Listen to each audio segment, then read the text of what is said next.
পশ্চিমবঙ্গের মানুষদের কাছে যেমন দুর্গাপূজা হলো তাদের প্রধান উৎসব, তেমনি বিহারের মানুষদের কাছে তাদের প্রধান উৎসব হলো ছট পূজা। আমি আছি বর্তমান সময় শিলিগুড়িতে। এখানে অনেক বিহারের মানুষ আসে থাকে এবং এখানকার যে বাঙালি মানুষরাও রয়েছে তারাও ছট পূজা করে। আমি শিলিগুড়িতে যেখানে থাকি তার পাশে একটা নদী আছে, যে নদীটার নাম হলো মহানন্দা নদী, আর এই নদীটাতে ছট পূজা পালন হয়। তো ভাবলাম আজকের এই ব্লগটাতে তোমাদের এই ছট পূজাটা দেখাই বা তুলে ধরি তোমাদের সামনে। তোমাদের কেমন লাগে তোমরা আমাকে কমেন্ট করে অবশ্যই জানাবা।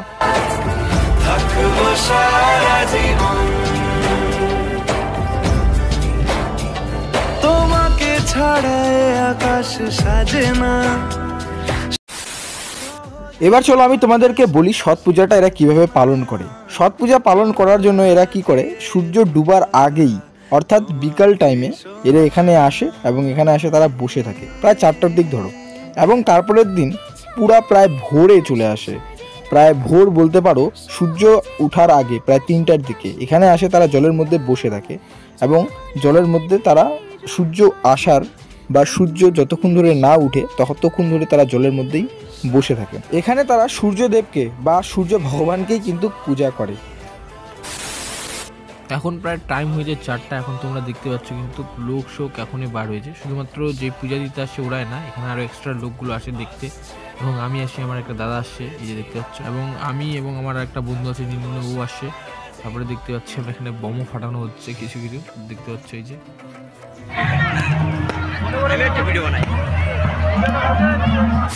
বন্ধুরা একটা জিনিস দেখো, এখন সন্ধ্যা হয়ে গেছে, এখন এই মালটা আসুক। কিছু বলতে চান আপনি?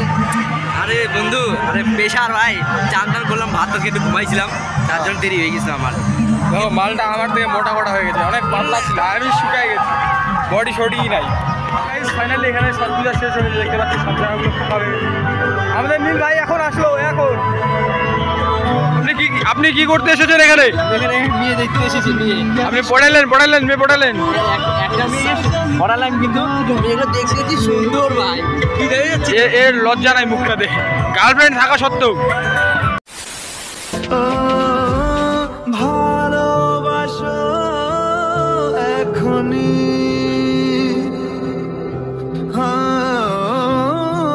পরে কি হয় কে জানে। আমাদের বাড়িতে উৎসব হবে, এই জন্য কিন্তু ফুল দিয়ে সাজানো হচ্ছে। এটা আমাদের বাড়ি না, সরি, আমার মামাদের বাড়ি আর হচ্ছে আমার মেসোদের বাড়িতে। তো সাজানো হচ্ছে ফুল দিয়ে শুধুমাত্র। তোমরা দেখতে পাচ্ছ কত ফুল নিয়ে এসেছি, আর এই ফুলগুলো দিয়ে সাজানো হচ্ছে।